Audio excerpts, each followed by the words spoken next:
하느님의 아드님 예수 그리스도의 복음의 시작, 이사야 예언자의 글에 보라 내가 네 앞에 내 사자를 보내니 그가 너의 길을 닦아 놓으리라. 광야에서 외치는 이의 소리, 너희는 주님의 길을 마련하여라.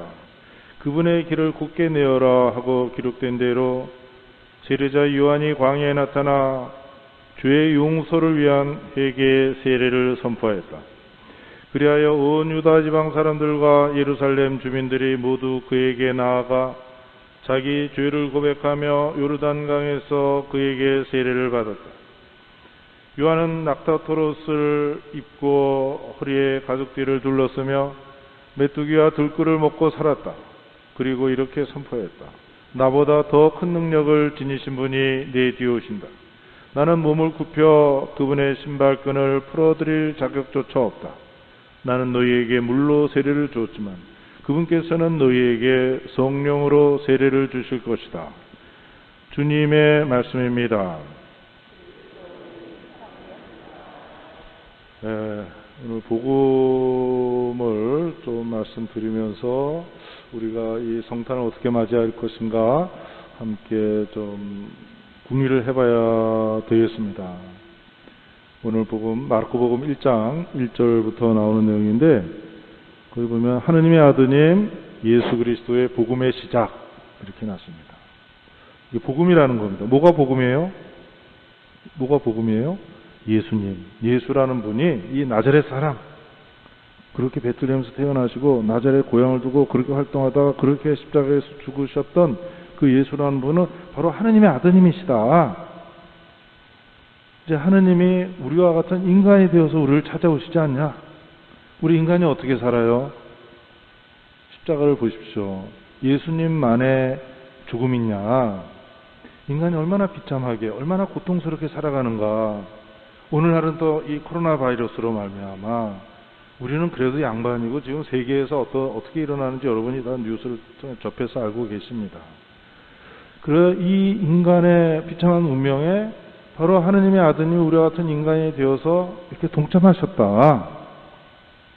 죽으려고만 하는 것이 목적지가 아니라 저렇게 돌아가시고 부활하시면서 우리의 인간의 운명에 동참하셨으니까 이제 우리도 이분이 가신 길, 부활을 향해서 그래서 참다운 생명, 참 평화, 진정한 사랑 안에 살도록 그 문을 열어주신 것이다. 이제 오늘 좀 우리가 헷갈릴 수가 있겠습니다. 세례자 요한이 요르단강에서 모든 사람들에게 세례를 베풀었습니다.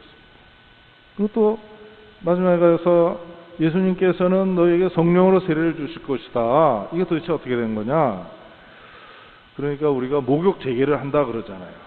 뭐 중요한 일이 있으면 목욕 재개라고 정화수를 떠놓고 막 빌었잖아요. 우리 문화 안에서 보면은 그런 것처럼 이 사람들이 이스라엘이 그 당시에 하느님의 선민인데 선택된 민족인데 이거 로마 제국의 식민지로 있으니 식민지라는 게 종교도 마음대로 못 믿고 그 다음에 뭐 다 뺏기는 거 아니에요. 우리도 일본 식민지에 있어봐서 알잖아요.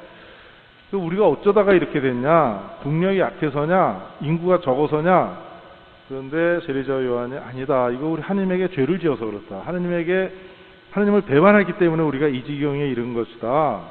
그래서 우리가 무슨 무력 항쟁을 하는 것보다도 물론 그렇게 하는 사람 중에 12명의 제자 중에 하나 있었습니다. 이 혁명당원 유다. 그런데 아니다. 하느님께 회개해야 된다. 하느님께 돌아감으로써 우리가 이 치욕스러운 식민지 상황에서 벗어날 수 있다. 회개하자. 그래서 민족 회개 운동을 한 거예요. 우리 옛날 목욕 재개하고 정화수 띄워놓고 빌듯이 가서 요르단강의 물속에 들어갔다 나오면서 재개를 하자. 죄로부터 우리 떠나자 하던 것이었습니다. 그러면 예수님께서 오셔서 너희는 세상 끝날까지 가서 복음을 전하고 성부와 성자와 성령의 이름으로 세례를 주라 하는 것은 그런 정도가 아니라 내가 너희에게 성령으로 세례를 주실 것이다. 성령이 내려오셔서 우리가 하느님의 영, 성령으로 사는 사람들, 하느님의 숨으로 살아가는 사람들, 사랑으로 헐떡이면서 살아가는 사람들, 나와 세상의 생명을 다시 회복시키기 위해서 애쓰는 사람으로서 새로 태어나게 하는 것이다. 세례를 통해서 바로 사도 얘기하신 것처럼 그리스도와 함께 죽고 그리스도와 함께 부활하고, 예수님이 저렇게 십자가에서 돌아가시면서 이 세상의 그 비참한 죄와 죽음을 끝내 끝장을 내고 새로운 상태, 부활의 상태로 이끌기 시작했잖냐. 예수님 한 사람에서부터 시작해서 우리 지금 얼마나 많은 사람이 세례를 받고 그리스도와 함께 새 삶을 시작하는, 오늘 바로 사도, 베드로 사도도 새 하늘과 새 땅을 이렇게 얘기하셨습니다. 그래서 우리가 다시 한번, 우리가 이 교회 안에서 신앙을 선물로 받았습니다. 그 신앙이 뭐예요? 성부와 성자와 성령 안에서 하나 된 것이다. 우리가 성령으로 말미암아 하나님을 아빠 아버지라고 부르게 되었습니다. 왜? 예수님은 오늘 복음에서도 하나님의 아들 예수 그리스도의 복음, 예수님은 하나님의 아들이시고 이분이 정말 우리와 하나 되어 오신다. 우리 다시 확인할 수 있잖아요. 좀 이따가 영성체 하면서 그리스도의 몸, 아멘, 그리스도를 먹어 삼키잖아요. 그리스도와 하나 되는 거 아니겠어요? 하나님의 아들과 하나 되는 것이다. 세례 때 이루어진 일이지만 계속해서 그것을 반복하면서 심화시켜 나가는 것이 우리 그리스도 신자의 삶입니다.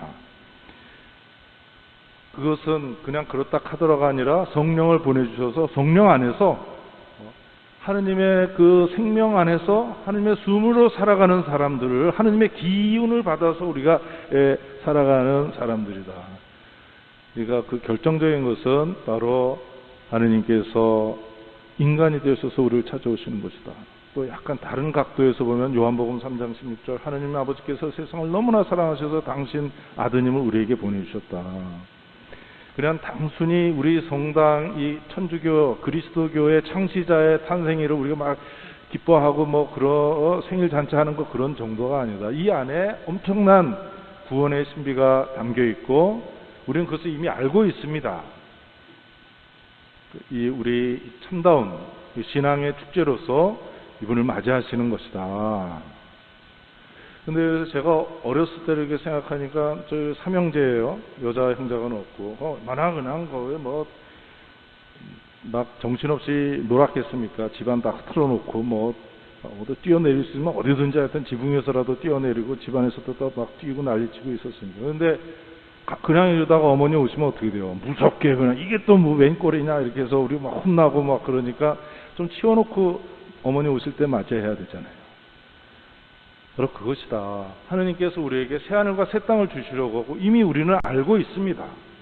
우리는 이미 체험하고 있습니다. 하느님께서 우리를 창조의 질서, 우리의 구원의 질서로 그 부활의 세계로 우리를 불러주시기에 그 생명의 원리 안에 우리가 살아가도록 준비를 해야 되지 않냐. 내 마음 안에 있는 그 무질서함도 정리하고 우리 집안 안에 있는 그 어두움도 그 원인이 뭘까요? 사랑의 결핍인 것 같아요. 누구 탓을 따지지 말고 내 가정 안에도 주님이 오셔서 정말 새하늘과 새 땅에 우리 가정이 되도록 해야 되지 않냐. 우리 사회도 지금 코로나 바이러스 때문에 정신이 없지만 코로나 바이러스가 없어지면 이 세상의 모든 문제가 없어지나요? 우리 인류는 하느님을 떠나서 끊임없이 많은 고통을 겪으면서 살고 있는데 인간 스스로 해결되지 않지 않냐. 지금은 코로나 바이러스가 우리를 덮치고 그전엔 또 다른 사회 문제, 또 경제 문제, 또 6.25 전쟁, 여러 가지를 우리가 겪으면서 이렇게 살아가고 있지 않는가. 그러나 우리 스스로 해결할 수 없는 가운데 하느님께서 우리를 찾아오시고 우리에게 구원을 주신다. 어떻게? 예수 그리스도를 통해서. 하느님이 인간이 되셔서 우리 가운데 와서 머무심으로써 우리가 새하늘과 새 땅을 찾아가게 되었습니다. 그러니까 우리가 주님을 모시지 않고, 제가 어렸을 때 어머니가 안 계시더라도 아버지가 안 오시더라도 집안만 깨끗하게 하고 지내? 근데 고아처럼 지내? 어떻게 됐겠습니까?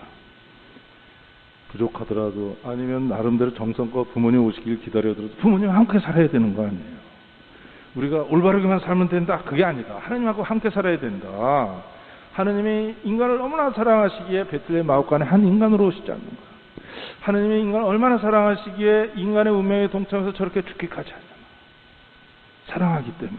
그 사랑이 죽음보다도 강하다는 것을 우리가 예수님의 부활을 통해서 또 우리 자신도 부활에 이미 체험하고 있기 때문에 우리는 이 믿음으로 코로나 바이러스도 불구하고 용감하게 이 자리에 모였습니다.